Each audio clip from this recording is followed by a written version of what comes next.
O nome do Bannon apareceu muitas vezes nas minhas aulas nos últimos anos, porque, afinal, ele foi o estrategista da campanha eleitoral que levou o Trump à vitória para a Casa Branca em 2016. A semana que passou, ele foi preso, né, ele foi acusado de embolsar uma parte dos 25 milhões de uma campanha para arrecadar fundos e construir um muro para separar Estados Unidos do México. Com a eleição do Trump também, isso aumentou a visibilidade do Bannon, né? Ele passou também a se envolver nas campanhas de outras figuras da extrema direita. E a forma como o Bannon imaginou uma campanha eleitoral, algumas das estratégias polêmicas que ele adotou, acabaram sendo replicadas em outros lugares. Então, mesmo naqueles casos que ele não tenha participado diretamente, né, dessa campanha eleitoral, a fórmula está ali. E é sobre isso que a gente vai falar hoje.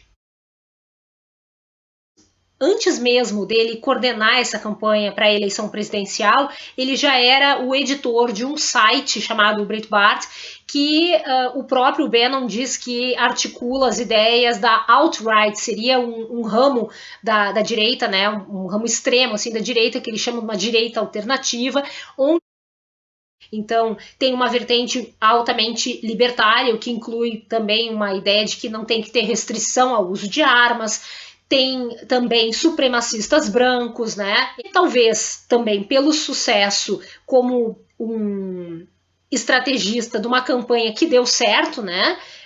O Bannon também conseguiu ganhar espaço e simpatia entre personalidades desses ramos fora dos Estados Unidos, em vários outros países, né? Entre as figuras que a gente pode citar que o Bannon acabou tendo uma aproximação, a gente pode mencionar o Matteo Salvini, da Itália, o Viktor Orbán, da Hungria, o Partido Alternativa para a Alemanha. E o caso que acabou deixando ele mais célebre, eu acho, que chamou atenção para o trabalho que o Bannon fez junto com uma empresa chamada Cambridge Analytica, foi não só a campanha nos Estados Unidos, mas também a campanha do Brexit no Reino Unido. Ela juntou a ideia do Bannon com o trabalho de uma empresa chamada Cambridge Analytica, da qual o próprio Bannon foi um conselheiro, né? Ele fazia parte do conselho dessa empresa, e que fez o seguinte: ela capturou dados, né? Coletou dados de usuários nas redes sociais, conseguiu através disso fazer um mapeamento de perfis de comportamento e usou isso para explorar as emoções na campanha eleitoral. E porque mais do que ser uma campanha para promover as ideias de um candidato, isso também abriu o caminho para, usando as redes sociais, fazer um trabalho de minar, fazer um direcionamento da campanha para pessoas específicas e assim mobilizá-las contra um potencial adversário, né? Desacreditar um adversário, estimular algumas pessoas a não irem votar. E um milionário que era um defensor da ideia do Brexit, ou seja, uma ideia nacionalista de que o Reino Unido não deveria continuar sendo parte da União Europeia, ele acabou se aproximando então do Bannon para fazer a campanha lá. Ele e a própria Cambridge Analytica negavam ter tido essa participação.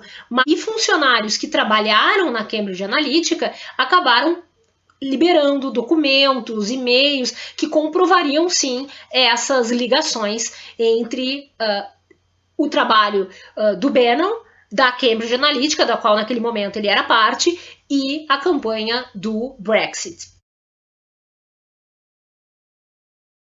Com ou sem a participação do Bannon, esse jeito de fazer campanha, explorando, né, sentimentos, conhecendo os sentimentos das pessoas e usando isso como a raiva, o medo, como algo para mobilizar o voto, também foi usado em outras eleições nas quais a Cambridge Analytica prestou serviços para alguns candidatos. No Quênia, eles trabalharam para a reeleição do presidente, né, que estava disputando o segundo mandato, e o que foi feito é que a campanha teve vídeos que exploravam os maiores medos da população lá do Quênia, que era o medo de o país enfrentar fome, o medo do terrorismo. Se fez então um vídeo que explorava esses medos e atribuía esses medos ao que ia acontecer se o candidato adversário ganhasse. Outro caso que eu acho ainda mais emblemático é o de Ghana. Por quê? Porque em muitos lugares a Cambridge Analytica é acusada de ter usado dados que ela coletou dos perfis de Facebook, de redes sociais, para conseguir traçar esses perfis de comportamento num nível muito apurado, para direcionar mensagens muito específicas conforme o padrão de comportamento das pessoas. E em Gana, o que aconteceu foi que houve uma pesquisa e ela foi paga por um órgão do governo que deveria ser uma pesquisa sobre saúde pública. E no meio dessa pesquisa foram usadas perguntas como o que as pessoas achavam sobre outros assuntos, o que elas tinham de opinião sobre o presidente, sobre os partidos do país, em quem elas pretendiam votar. Então tinham perguntas que não tinham a ver com aquele objeto.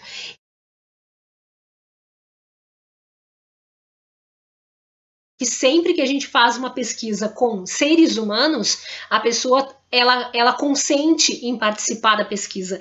E aí a gente diz, essa pesquisa é para tal finalidade. Então, se eu faço uma pesquisa e digo, eu estou fazendo essa pesquisa para conhecer os seus hábitos de saúde e orientar a decisão do governo de fazer postos e hospitais ou fazer campanhas de saúde, eu não posso usar esse material para outra finalidade, que não é aquela que eu disse. Enfim, no caso de Gana, o que aconteceu é que, mesmo assim, o candidato à oposição ganhou. Mas me chamou muita atenção ver dados sobre que nessa pesquisa que teria sido feita, a opinião favorável ao candidato de oposição era de cerca de 80%, e depois ele ganhou a eleição com 52% dos votos. Pegou tão mal, a coisa ganhou tamanha dimensão que a Cambridge Analytica acabou encerrando, né, ou pelo menos oficialmente, o seu trabalho, a sua atuação.